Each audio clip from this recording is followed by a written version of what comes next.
tardes, señor Dani Valdivia Turia, director ejecutivo de la Autoridad de Impugnación Tributaria, queridos expositores nacionales e internacionales, asistentes todos. Primero, dar una felicitación muy grata a la Autoridad de Impugnación Tributaria, que año tras año continúa con este evento de capacitación, de intercambio de criterios y de formación en materia tributaria, que es una materia muy especializada. Y bueno, felicitar que este evento se ha mantenido a lo largo de 8 años consecutivos, en los que la Autoridad de Impugnación Tributaria se ha preocupado de innovar, cambiar los temas, invitar a nuevos expositores y pues sobre todo generar especialización en los servidores que trabajan en esta institución. Bien, voy a... en la exposición que había preparado para las memorias, yo, para entrar en contexto, había partido pues, de cómo es que surgen los precios de transferencia, cómo es que se genera la regulación internacional en esta materia, pero bueno, creo que de eso han estado hablando estos 2 días, así que voy a saltarme eso para ingresar directamente a lo que ha pasado en nuestro país. Primero, como un contexto general, vamos a señalar que los países latinoamericanos han ido incorporando paulatinamente la regulación de precios de transferencia, un poco para alcanzar el cumplimiento de las políticas fiscales de cada país y de insertarse en el contexto internacional. La cualidad y la diferencia que tienen estos países de Latinoamérica es la realidad que tenemos como proveedores de materias primas. En este sentido, esta realidad hace que la aplicación de precios de transferencia tenga sin duda ciertas particularidades. Una de ellas, justamente, ha sido motivo para el cual se ha generado el 6º método en Argentina, que es aplicable específicamente en commodities,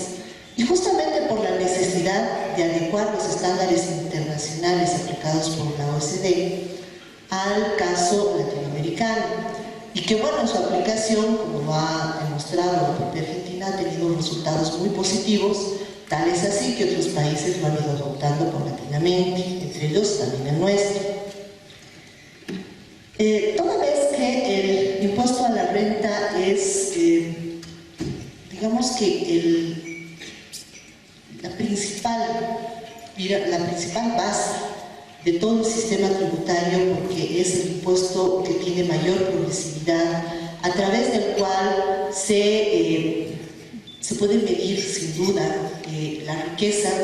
se puede medir la capacidad contributiva de los contribuyentes, pero más allá de que solamente se pueda medir esta capacidad contributiva, el impuesto a la renta es fundamental porque permite materializar el proceso de redistribución de la riqueza a través de la captación de tributos. Es por eso que el impuesto a la renta siempre va a tener una estructura a base o a forma de pirámide invertida, porque justamente es proporcional a la captura o a la tenencia de la riqueza. A mayor riqueza, mayor impuesto a la renta, por supuesto. Y como todos sabemos, tradicionalmente la riqueza siempre se ha concentrado en pocas manos. Por tanto, esta captura de riqueza permite al Estado materializar todas aquellas políticas y derechos fundamentales que están consagrados en toda constitución política del Estado, vale decir, salud, educación, seguridad ciudadana, administración de justicia y otros. Es a partir de la captura de este excedente que el Estado puede realizar sus políticas sociales también. Por eso es que este impuesto es fundamental en la estructura de impuestos, y lo ideal en cualquier estructura tributaria sería que la captación, la recaudación de este impuesto sea la principal. Sin embargo, podemos ver a través de diferentes experiencias, tanto nacionales como internacionales, que el primer recaudador, por su estructura, por su simplicidad, por la facilidad en que puede captar la circulación de dinero, es el impuesto al valor agregado. Sabemos que el impuesto a la renta es el impuesto más progresivo y lo deseable en todo Estado es que este impuesto tenga sus mecanismos de control. Uno de ellos es la incorporación en la normativa de cada Estado de los precios de transferencia. Los precios de transferencia vienen a complementar al impuesto de la renta de personas, en sentido de que, si bien no vienen a constituir un adicional o un impuesto accesorio que complemente el impuesto a la renta, viene a constituirse en un mecanismo, en una herramienta para las administraciones tributarias a fin de que todas las actividades generadas por las empresas transnacionales, que generalmente van en cadena porque están desagregando sus procesos productivos en los diferentes estados, no vaya a socavar, no vaya a menoscabar, no vaya a generar focos de elusión o de evasión tributaria. En este sentido, la regulación de precios de transferencia viene a constituirse en una herramienta importante que tienen las administraciones tributarias para evitar este tipo de prácticas que en algunos casos resultan siendo abusivas, cuando a través de excesiva revisión de intereses, pagos de deudas, inversiones u otros conceptos, las bases tributarias se van disminuyendo. En el caso de Bolivia, este impuesto obviamente también recae sobre un número reducido de contribuyentes. La estructura del impuesto a la renta de personas en Bolivia ha tenido una historia, no digamos dinámica, sino bastante sesgada. Inicialmente, y en los años 70, el impuesto a la renta, tanto de empresas como de personas, había sido producto de, o se había implementado producto de un análisis que se hizo a partir de la misión Musgrave, que llegó a evaluar la estructura tributaria y que planteó una nueva estructura de tributos en la que sí se establecía que era importante que Bolivia cuente tanto con el impuesto a la renta de empresas como con el impuesto a las personas físicas. En este entendido, el impuesto a la renta de personas se implementó, asimismo se implementó el impuesto a la renta de personas con algunas particularidades. Sin embargo, la aplicación de este impuesto no tuvo una recaudación importante y la presión tributaria no era significativa. También en esta década, y producto de esta misión, se evaluó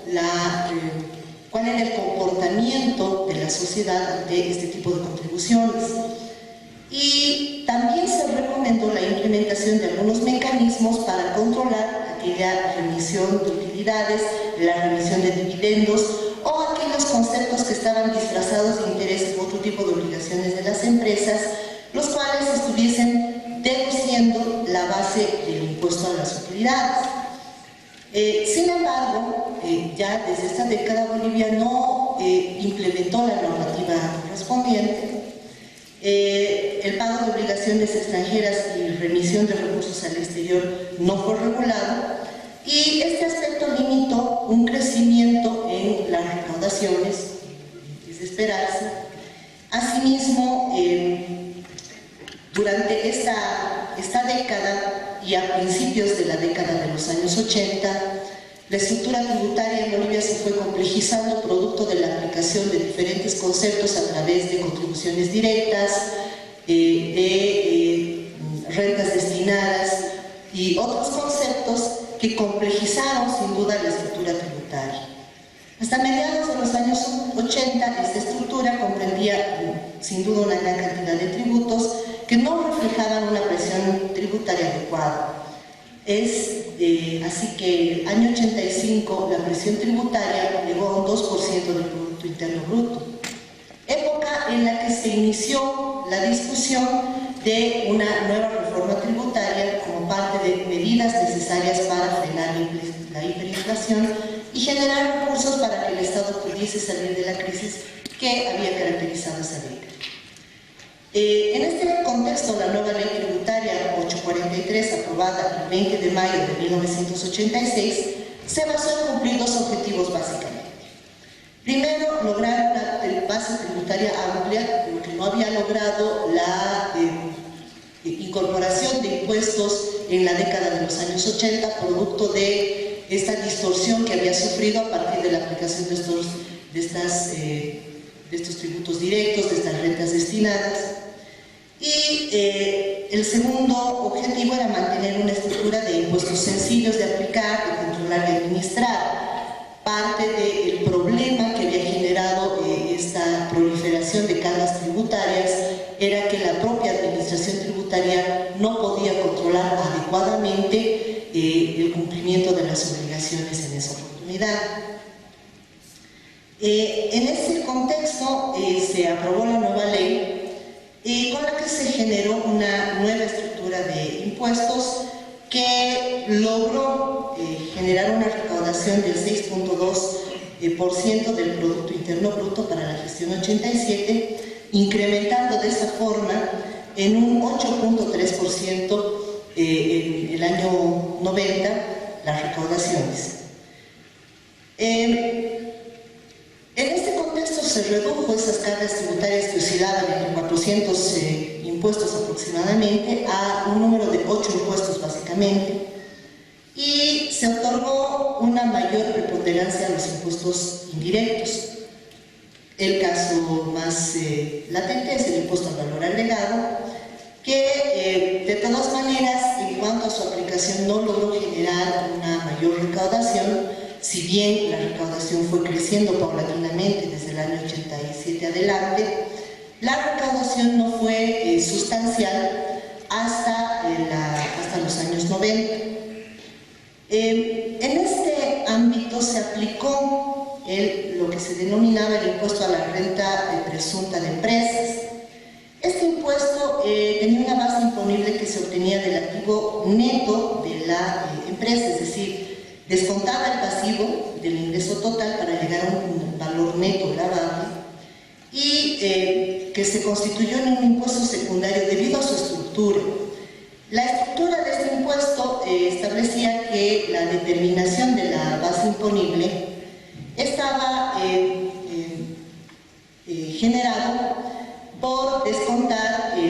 los pasivos de las empresas que estaban establecidos mediante ley. Y este impuesto tenía el defecto que inducía a las empresas a generar demasiada carga, demasiados pasivos que no necesariamente tenían que demostrar. Por tanto, esta reforma no contempló medidas que estuviesen destinadas a controlar las operaciones entre empresas vinculadas, y obviamente se constituyó este impuesto en un incentivo a generar operaciones vinculadas o operaciones no controladas. Como ustedes pueden ver en el gráfico que me permito presentar, el impuesto a la renta presunta de empresas no tuvo una recaudación importante en la década prácticamente que estuvo vigente, desde 1987 al 95, en la que el año que más recaudación tuvo fue el año 95, con 346 millones de bolivianos, lo que obviamente demuestra que todos los contribuyentes estaban inflando sus pasivos para descargar el impuesto y no pagarlo. Es justamente por esta estructura que se basaba simplemente en la presunción de utilidad que tenía la empresa, que en la gestión de los años 90 se empezó a hacer una evaluación del IRPE. Y obviamente este impuesto tampoco tenía una posibilidad de acreditación con impuestos similares de la región. Era un impuesto atípico, era un impuesto muy especial que se había creado para nuestra situación socioeconómica de la época. En ese sentido se empezó a evaluar la creación de un impuesto que esté más acorde con los estándares internacionales y que pueda generar mayor presión tributaria y que también pueda incrementar los recursos ordinarios del Estado provenientes de las recaudaciones. Esta reforma estuvo orientada a incentivar la inversión de capitales nacionales y extranjeros porque estábamos en un proceso de capitalización de empresas públicas y se tomó como base un impuesto a la renta de empresas basado en utilidad contable neta obtenida en una gestión. Es decir, que a diferencia del INPE, la base imponible de este impuesto estaba basado en el objetivo resultado de los estados financieros, en la que se alcanza una base imponible que es resultado de la deducción de la utilidad bruta de los gastos necesarios para la obtención y conservación de la fuente. Es decir, estamos hablando de una utilidad mucho más objetiva que se genera a partir de la actividad de la misma empresa, donde ya hay una objetividad en el establecimiento de la base imponible y por tanto del cálculo del impuesto. Este impuesto, que fue más acorde con la estructura tributaria de la región, tenía que recuperar su trascendencia como impuesto a la renta en el sistema impositivo para ampliar la posibilidad de un crecimiento sostenido y ampliar también la base tributaria como resultado de las recaudaciones, incrementando de esta forma la presión fiscal y permitiendo al Estado generar un proceso de redistribución de ingresos. Sin embargo, la efectividad del impuesto, porque un impuesto a la renta de esta naturaleza, que tiene una base mucho más objetiva, además de haber podido generar más ingresos, podía haberse constituido en el pilar de la estructura tributaria y haber incrementado los recursos ordinarios del Estado de manera mucho más significativa. Sin embargo, su efectividad fue afectada por medidas colaterales de incentivos a diferentes niveles de actividades. Estos incentivos estuvieron orientados, por ejemplo, a creación de zonas francas, regímenes departamentales, exenciones aplicadas a inversiones específicas, acuerdos internacionales, acuerdos bilaterales, y en estos acuerdos se hablaba de exenciones totales de impuestos, lo cual desnaturalizaba la estructura del impuesto y obviamente reducía la base imponible. Por otra parte, el proceso de capitalización de las empresas públicas también trató de generar algunos incentivos para la inversión. Esto socavó de una forma o de otra el mecanismo de control que tuvieron las administraciones tributarias para generar un buen sistema de tributación y el ejercicio adecuado de las facultades de control, fiscalización de las administraciones. En este entendido, el costo fiscal de los incentivos aplicados tuvieron como efecto el incremento pobre de las recaudaciones y una presión fiscal promedio del 12% en los años 90. En esta gráfica podemos ver cómo ha evolucionado la presión fiscal desde el año 1987 hasta el año 2014, donde se puede advertir, como se hacía referencia en el cuadro anterior, que desde la gestión 87 a la gestión 95 la presión fiscal fue reducida en promedio. Desde la gestión 96 hasta la gestión 2005, una década, podemos ver que hay un promedio que oscila entre el 12 a 13% de presión fiscal. Y esto, tomando en cuenta que se había modificado el impuesto a las utilidades de la empresa, pues no fue una presión fiscal satisfactoria,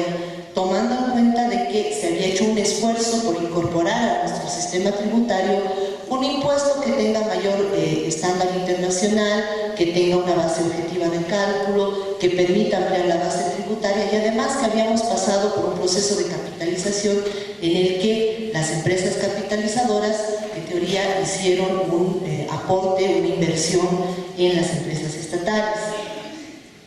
En este sentido, pues se puede advertir cómo ha ido modificando el comportamiento del impuesto a las utilidades de las empresas en los periodos 2005 a 2014, cuyos volúmenes han ido incrementándose significativamente, habiéndose alcanzado un promedio de presión fiscal, de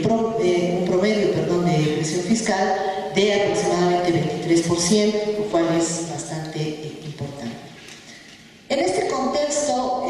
los años 90, habíamos ingresado a los años 2000 en un proceso de capitalización con una estructura tributaria reforzada, con la implementación de un impuesto a la renta de empresas. No se había implementado todavía el impuesto a la renta de personas, todavía no lo tenemos implementado. Y en este periodo, pues, hubo un cambio trascendental, no solamente en la gestión de gobierno, sino en la normativa del Estado de Bolivia. Es así que hemos pasado incluso de ser una república a ser un Estado plurinacional. En este punto se implementa a partir del año 2006 en adelante un nuevo modelo económico y una nueva política tributaria que fueron producto de este escenario, ese cambio, esa situación política, jurídica, social e incluso cultural. Podemos ver que desde la época de la colonia hasta el neoliberalismo, la economía boliviana se había caracterizado por un bajo crecimiento económico, lo que podemos demostrar por las cifras que me he permitido mostrar. La economía era altamente dependiente de la demanda externa y tenía un nivel de pobreza muy latente. Los recursos generados por el país, en su mayoría, no eran reinvertidos y por el contrario eran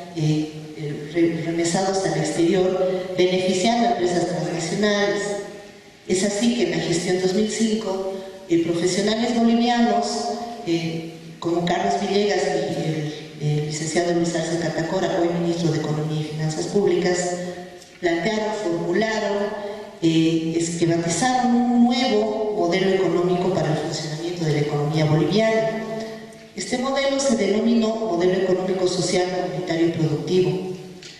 El mismo se fundamentó en la recuperación para el Estado de los recursos naturales y la redistribución de los excedentes generados hacia otros sectores de la economía y de manera directa a la población más vulnerable. Con este nuevo modelo económico implementado desde la gestión 2006, también se recuperó la soberanía en la formulación de toda la política económica del Estado. A diferencia del periodo neoliberal, donde las recetas y muchas veces las imposiciones de organismos internacionales favorecían principalmente a las empresas extranjeras de una reducida oligarquía boliviana vinculada a esta. Podemos señalar esto porque justamente la aplicación de ciertos mecanismos, incentivos tributarios y otros también fueron parte de algunos paquetes, recetas y recomendaciones de organismos como el Fondo Monetario Internacional y otros. En materia de política tributaria se priorizó la generación de conciencia tributaria. A partir del año 2006 en adelante se empezó a generar muchísimos mecanismos de coordinación con diferentes sectores sociales, con diferentes instituciones, con asociaciones de profesionales y otros, para generar mayor conciencia de que las personas tenemos que aportar al Estado. Y obviamente la generación de esta conciencia tributaria tuvo sus resultados. Lo podemos ver en el cuadro cuando vemos que a partir de la gestión 2006 en adelante la presión tributaria sube a más del 20%. En este sentido, se generó también una ampliación de la base tributaria, incorporando sectores tradicionalmente excluidos de la tributación, tales como el sector de transporte interdepartamental de pasajeros y carga, los operadores de empresas de zonas francas, las actividades de loterías y juegos de azar. Asimismo, se aplicaron medidas orientadas a capturar excedentes económicos extraordinarios con la aplicación de una alícuota adicional para el sector minero y para el sector financiero. También se dotó de mayor dinamismo a la política tributaria con la implementación de medidas que buscaban no solamente fines recaudatorios, sino objetivos deseables para el conjunto de la sociedad, como la aplicación de la alícuota porcentual al impuesto a consumos específicos, cuyo producto está destinado específicamente a financiar actividades deportivas, infraestructura deportiva y que captura recursos generados por una actividad nociva como es el consumo de bebidas alcohólicas, promocionando una actividad saludable como es la actividad deportiva. Asimismo, se estableció un nuevo impuesto a las transacciones financieras y un impuesto a la venta de moneda extranjera como medidas que coadyuvaron el proceso de bolivianización de la economía y que se constituyó en un pilar de la estabilidad macroeconómica del país. Como ustedes pueden ver en el cuadro que les presento, producto de estas medidas, desde la gestión 2006 hasta agosto del 2015, se han logrado incrementar las recaudaciones en 9.613 millones de bolivianos. Y bueno, de las medidas más importantes que podríamos resaltar, tenemos el impuesto a las transacciones financieras, que ha sido es un impuesto que se aplica a aquellos depósitos que son superiores a $2.000 y a todo retiro o ingreso de dólares a las cuentas que tienen esta característica, únicamente aplicable a depósitos en cuenta en dólares americanos, y pues que nos ha permitido no solamente incrementar el uso de la moneda boliviana en nuestro país. A partir de la implementación de este impuesto, el uso del boliviano ha sido, se ha dinamizado tanto que hoy por hoy tenemos que el 85% de las cuentas está en bolivianos y los créditos, más del 90%, también se manejan en bolivianos. Hasta el año 2005 la mayor parte del manejo económico estaba en dólares americanos, lo que distorsionaba sin duda la economía, la macroeconomía y por supuesto la capacidad de consumo que tenían los bolivianos. Asimismo, se implementó una alícuota adicional a la comercialización de minerales,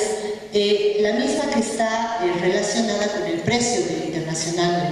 los minerales y que también ha permitido la captura de un importante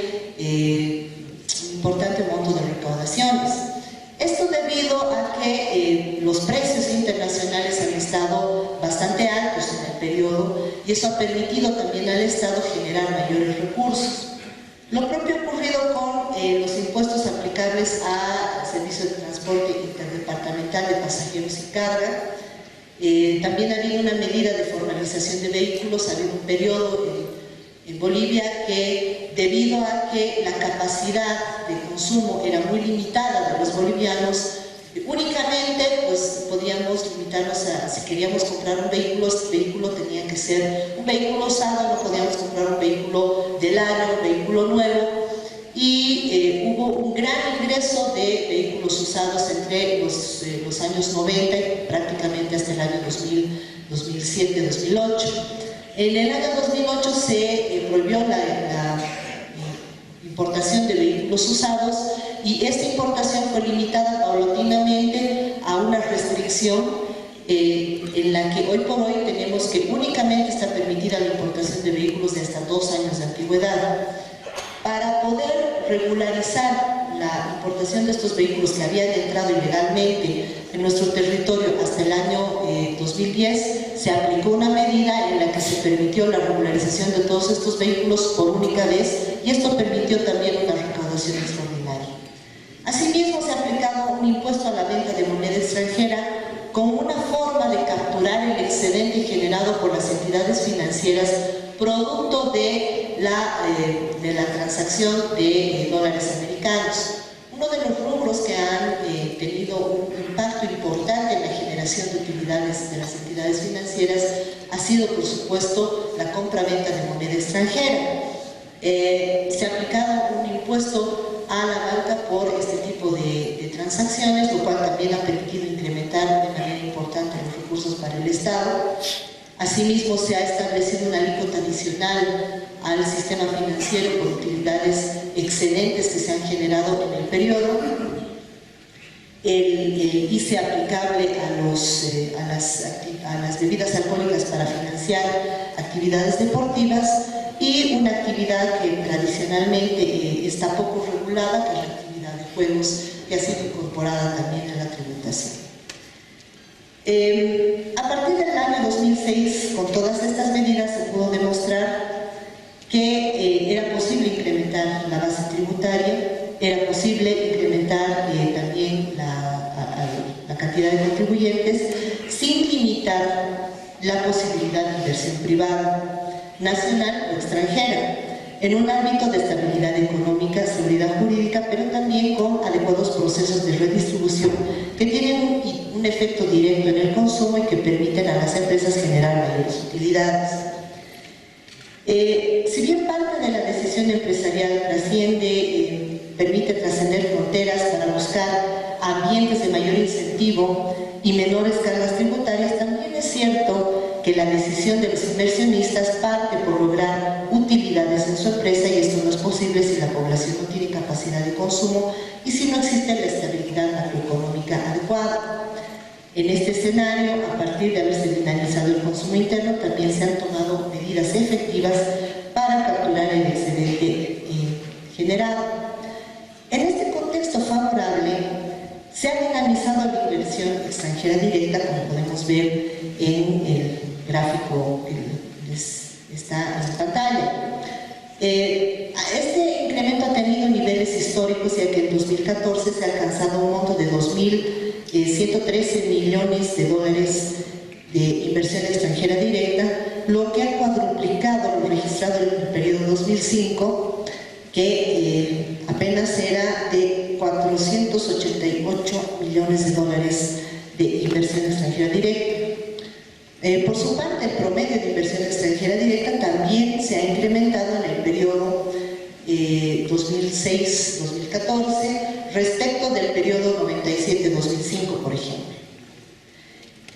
Al haberse generado expectativas positivas en un contexto favorable para la inversión extranjera, que tuvo como efecto el incremento anual de dichas inversiones, y haberse generado confianza en el sector, se hizo necesario regular de manera adecuada las operaciones y transacciones efectuadas entre grupos empresariales de empresas y personas vinculadas, así como la remisión de recursos por concepto de pago de obligaciones, intereses, inversiones con derivados financieros y otros mecanismos que podrían generar operaciones de precios de transferencia, dotando a la administración tributaria de un marco legal apropiado y coherente con estándares internacionales adaptados a nuestra realidad. En este sentido, mediante disposición transitoria primera de la Ley 516 de 4 de abril de 2014, que regula las inversiones, denominada Ley de Promoción de Inversiones, se estableció que el Ministerio de Economía y Finanzas Públicas, en un plazo de 90 días a partir de la publicación de la norma, debía elaborar una disposición que regule los precios de transferencia. En este entendido, nos planteamos un desafío para incorporar dicha regulación, habida cuenta de que tradicionalmente en nuestro país, desde los años 70, 80, 90 y prácticamente 2000, no se había visto la importancia de regular estos precios de transferencia, debido obviamente a que las inversiones extranjeras directas no tenían un impacto trascendental en la economía, debido a que era más importante de pronto controlar el impuesto a la renta de empresas y evaluar la implementación del impuesto a la renta de personas físicas, y de generar un marco de mayor crecimiento de las recaudaciones y mayor porcentaje de presión tributaria. Pues el incorporar esta normativa fue un desafío para nosotros, y empezamos a evaluar lo que teníamos en nuestras disposiciones. En estas disposiciones pues pudimos ver que el artículo 45 de la Ley 843, que regula el impuesto a las utilidades de las empresas, tenía una regulación muy incipiente, muy básica para el control de operaciones de precios de transferencia. Este texto establecía que las sucursales y demás establecimientos de empresas, personas o entidades del exterior debían realizar sus registros contables de forma separada de sus casas matrices u otras sucursales o establecimientos, a fin de que a través de esta información la Administración Tributaria pueda determinar el resultado impositivo originado por recursos de fuente boliviana. También esta disposición preveía que los actos jurídicos celebrados entre una empresa local de capital extranjero y personas físicas o jurídicas domiciliadas en el exterior, que directa o indirectamente la controlan, debían ser considerados como actos celebrados entre partes independientes. Cuando las condiciones convenidas se ajusten a las prácticas normales del mercado entre independientes, por su parte, y a falta de un concepto de residencia definida en nuestra norma, toda vez que el impuesto a las utilidades de las empresas se basa en el principio de fuente, se denominaba una empresa local de capital extranjero aquella que contaba con más del 50% del capital y o el poder de decisión a personas naturales jurídicas domiciliadas en el exterior. Es decir, que no estaba regulando adecuadamente la definición de lo que podría entenderse por vinculación. Si bien esta normativa contenía una precisión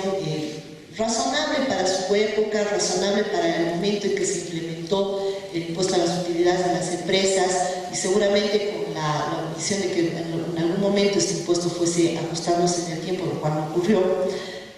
para diferenciar el resultado fiscal y la obtención de utilidad de fuente boliviana. Sin embargo, tomaba la previsión solamente de no tomar como deducibles aquellos importes que hubieran excedido los valores normales del mercado entre partes independientes, aspecto que fue muy debatido y sobre todo muy discutido en procesos de impugnación. Toda vez que la prueba de este tipo de importes se vio cubierto por operaciones efectuadas en países de baja o nula tributación o a través de operaciones con derivados financieros cuyos contratos no habían sido celebrados en el territorio boliviano, lo que complejizaba los procesos de fiscalización. Sin duda, muchos de estos casos se presentaron en procesos de fiscalización. La administración tributaria ha ido tomando mucha experiencia en la evaluación y en la identificación de operaciones de precios de transferencia en algunas empresas, justamente porque las operaciones eran dudosas. Sin embargo, la administración tributaria no contaba con los mecanismos adecuados, con los mecanismos eficientes para poder establecer una determinación impositiva. Tenía que haberse munido de documentación que muchas veces no le era accesible. Y bueno, esto frenaba el hecho de que la administración tributaria pudiera captar mayores recursos que probablemente estuvieran siendo eludidos por algunas empresas. Este artículo regulaba principios básicos únicamente y solamente estaba orientado a aquellas operaciones sobrevaluadas en las transacciones. Sin embargo, no tenía una regulación específica referida a la subvaluación de operaciones. Finalmente, esta disposición estaba orientada a regular las operaciones empresariales y no así las operaciones que podían haberse generado a partir de empresas unipersonales o personas del exterior. Por tanto, un contribuyente que podía estar efectuando funciones de consultor o con una empresa unipersonal podía haber generado relaciones y vinculaciones en base a operaciones comerciales que generaban precios de transferencia y no estaba obligada a cumplir con las previsiones normativas. Inclusive esta omisión era permisiva para que personas del mismo grupo familiar puedan constituir un grupo empresarial vinculado a través de las relaciones de parentesco que podía estar expresamente excluido de la regulación debido a que la empresa local de capital extranjero estaba condicionada a una participación accionaria o de poder de decisión del más del 50%, el mismo que fue perdiendo vigencia en cuanto a estándares internacionales. Asimismo, el principio de independencia en materia de fiscalidad internacional supone que toda transacción efectuada entre partes relacionadas o vinculadas debe ser realizada como si fueran independientes a fin de evitar prácticas de ilusión y evasión tributaria a través de precios de transferencia, característica que se expresa en el principio de arm's length en la aplicación de precios de transferencia, se trató de que las empresas relacionadas o vinculadas se trata, mejor dicho, a las empresas relacionadas o vinculadas como empresas totalmente independientes o separadas entre sí, no como partes de la misma empresa. Este principio tiene la finalidad de dotar a la administración tributaria de herramientas que permitan verificar y fiscalizar dichas operaciones, pudiendo realizar ajustes en cuanto puedan identificar que se han generado operaciones con precios de transferencia como un mecanismo de evasión o elusión tributaria. Una vez identificadas estas limitaciones en la normativa vigente hasta la gestión pasada, empezamos a trabajar en las disposiciones y se presentó una propuesta a la Asamblea Legislativa Plurinacional, la misma que fue ampliamente discutida y debatida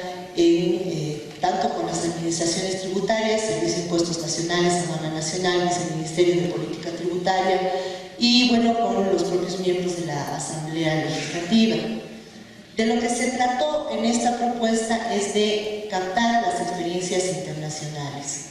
Vale decir, sabemos que por efecto de operaciones de precios de transferencia, no solamente se ha generado un debate normativo, es decir, cómo es que debe aplicarse la norma, se ha generado un debate técnico, o sea, qué mecanismos son más apropiados a qué operaciones, o qué mecanismos no han funcionado del todo en determinadas operaciones. En este entendido, se evaluó las disposiciones y se elaboró un proyecto que fue aprobado, en el que se modificó el artículo 45 de la Ley 843, incorporando en su texto normativo 3 disposiciones en las que se constituye un marco jurídico enfocado al control de las operaciones de mercado interno con la finalidad de minimizar las prácticas de elusión y evasión tributaria, las cuales finalmente permitirán al Estado resguardar la generación de ingresos que se veían en su oportunidad afectados por la existencia de condiciones comerciales o financieras irregulares en las operaciones de empresas relacionadas. Esta normativa permitió determinar no solamente la sobrevaluación de operaciones, sino también la subvaluación. Se estableció la obligación formal de los sujetos pasivos del impuesto a las utilidades de las empresas que se encuentren relacionados o vinculados directamente o a través de terceros a llevar a cabo sus registros contables de manera separada de sus entidades matrices, sucursales, filiales o establecimientos situados en el exterior, a fin de permitir determinar el resultado impositivo de fuente boliviana. No se limitó las operaciones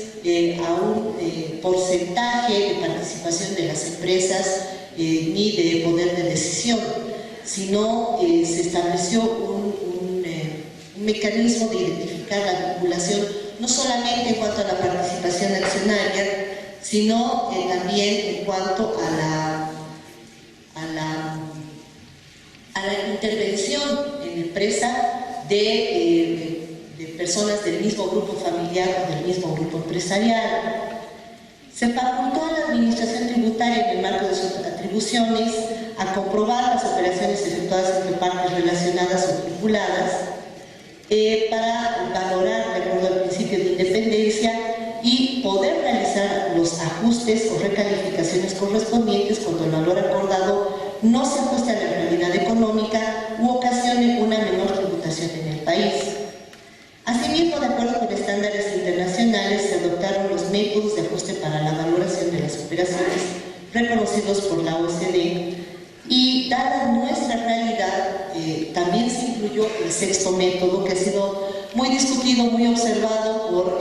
la propia OECD, tomando en cuenta que se lo califica como una especie de derivación del 5º método, pero que nosotros hemos podido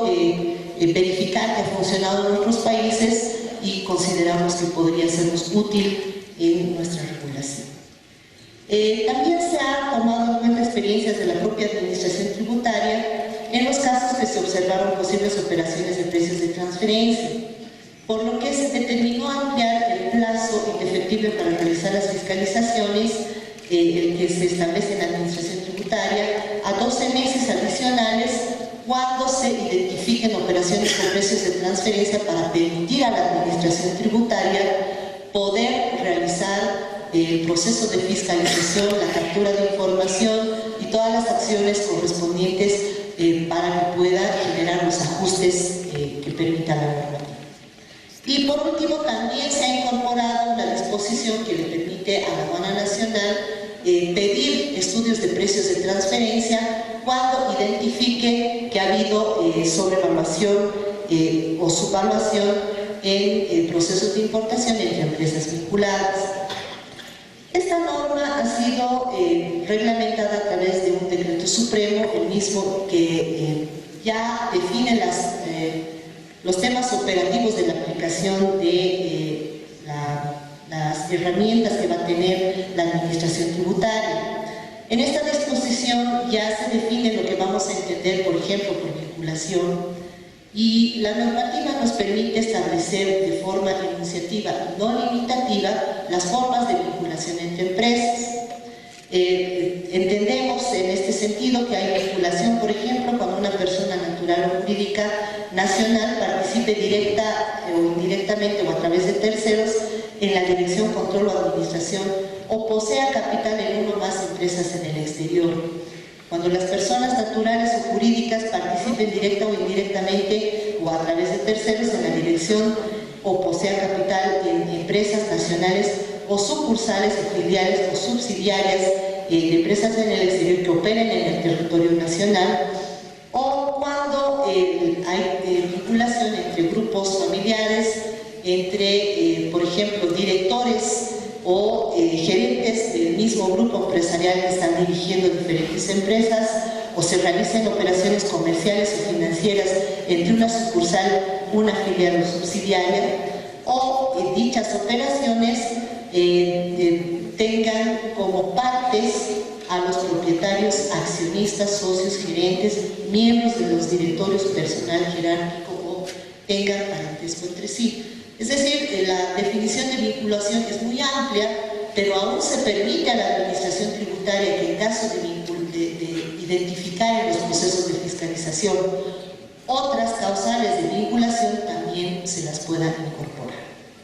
Asimismo, se establece como obligaciones del sujeto pasivo presentar en sus declaraciones del impuesto a las utilidades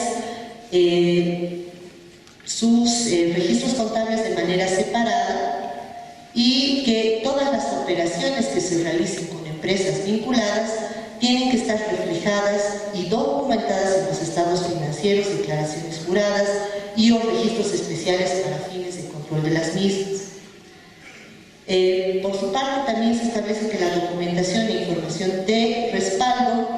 debe mantenerse el tiempo que dure la prescripción, asimismo que el contribuyente debe presentarlo junto con los estados financieros en la declaración anual y la presentación del impuesto a las utilidades de las empresas, y que también cuando él sepa que está incurriendo en una de las causales de vinculación, debe presentar junto con sus estados financieros un estudio de precios de transferencia, de modo que la carga de la prueba está en el contribuyente y no en la Administración Tributaria, lo que va a permitir a la Administración Tributaria dudar de la información que pueda estar presentando el contribuyente y aplicar en su caso los ajustes que correspondan. Asimismo, también la Administración Tributaria podrá efectuar análisis de comparabilidad para demostrar y confirmar que los valores de transacción entre partes vinculadas sufrieron o no sufrieron influencia por la vinculación. Tanto el sujeto pasivo como la Administración Tributaria podrían realizar estos análisis de comparabilidad con operaciones similares entre sus operaciones y las funciones y riesgos asumidos para cada parte interviniente. Por su parte, se ha establecido un mecanismo para determinar los rasgos de diferencias del valor, toda vez que La aplicación de los métodos de precios de transferencia responden a procedimientos estandarizados por la OECD a través de sus directrices. Es necesario establecer rangos de valor a través de los cuales se permita determinar que si corresponde o no corresponde aplicar ajustes de parte de la administración tributaria cuando los precios cobrados entre partes relacionadas se encuentran dentro del rango determinado, usando como base de comparables un mecanismo de intercuartiles. Se ha podido identificar que es importante para la aplicación de las diferencias generadas o de las observaciones que pudiera haber, que para evitar problemas cuando un contribuyente se encuentra fuera del rango o no se sabe en qué lugar preciso del rango debe estar, se ha adoptado el principio denominado intercuartil, que consiste en la exclusión del cuarto más alto y más bajo de los precios contemplados en el rango, siempre que todos los precios cumplan con similares estándares de comparabilidad. Tenemos una fórmula que está establecido en el Decreto Supremo que nos permite aplicar este principio de intercuartil. Asimismo, se han adoptado, como me permití señalar anteriormente, todos los métodos de la OECD para la determinación del valor, el método de precio comparable, el método de precio de reventa, el método de costo adicionado, método de distribución de utilidades, el método margen neto de la transacción y, por último, el sexto método, que ha tenido ya buenos resultados en Argentina, Ecuador, Paraguay y México, que ya lo han implementado en sus legislaciones, que para nosotros es importante.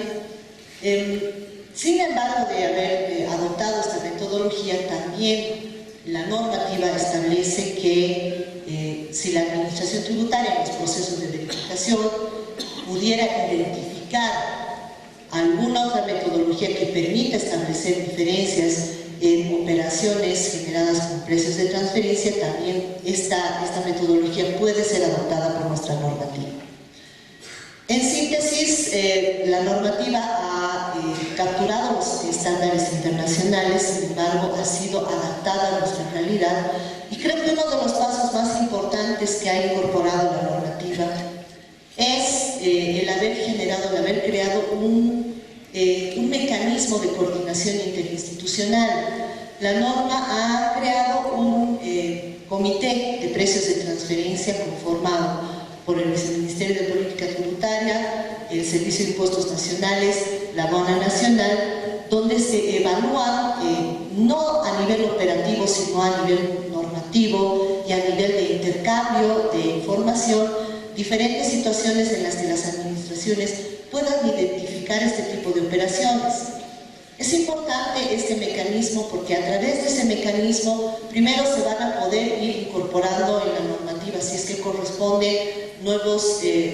tipos de vinculación, alguna metodología, o se van a ir adoptando de manera uniforme algunos principios para generar una aplicación operativa más eficiente de las evaluaciones en operaciones de precios de transferencia. Consideramos que, bueno, en síntesis, las medidas adoptadas como política tributaria en las últimas gestiones, como ustedes podrán ver en el cuadro, han sido bastante efectivas en cuanto a recaudaciones. No esperamos menos de la incorporación de la normativa de control de precios de transferencia en nuestra legislación. Consideramos que ha sido un paso muy importante. Es una diferencia cualitativa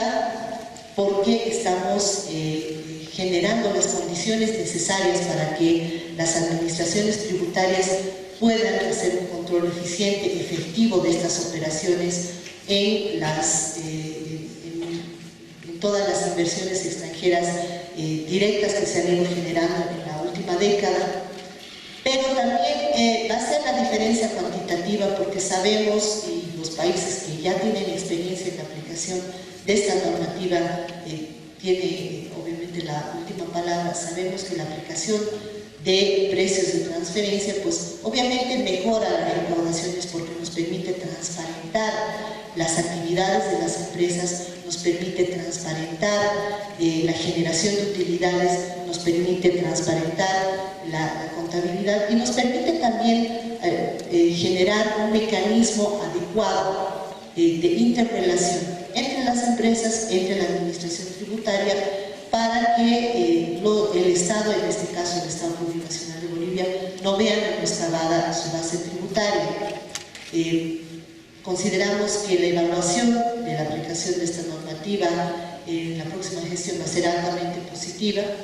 y bueno, estamos coordinando con las administraciones tributarias. El Comité de Precios de Transferencia ya se ha reunido 2 veces, nos queda una tercera y cuarta reunión para tomar algunas definiciones que le permitan a ambas administraciones tener los mecanismos adecuados y poder empezar a aplicar esta normativa. Es posible que Bolivia se haya tardado un poco en la implementación de esta normativa de precios de transferencia, pero también creo que es importante recalcar que hemos tomado en cuenta todas las experiencias de los países, las positivas, las negativas, y que sobre todo hemos tratado de minimizar algunos riesgos, y por eso es que nuestra normativa es sin duda bastante rígida. Estamos nosotros conscientes de aquello, pero estamos conformes porque pensamos que los problemas que han atravesado otros países nosotros nos los vamos a evitar, habiendo generado en la normativa ciertos candados, como que, por ejemplo, la carga de la prueba esté en el contribuyente y en la administración, como en que las operaciones siempre tengan que estar documentadas y que todas aquellas empresas que saben que tienen operaciones de precios de transferencia mantengan no solamente la contabilidad separada, sino la prueba de estas operaciones. Muchas gracias.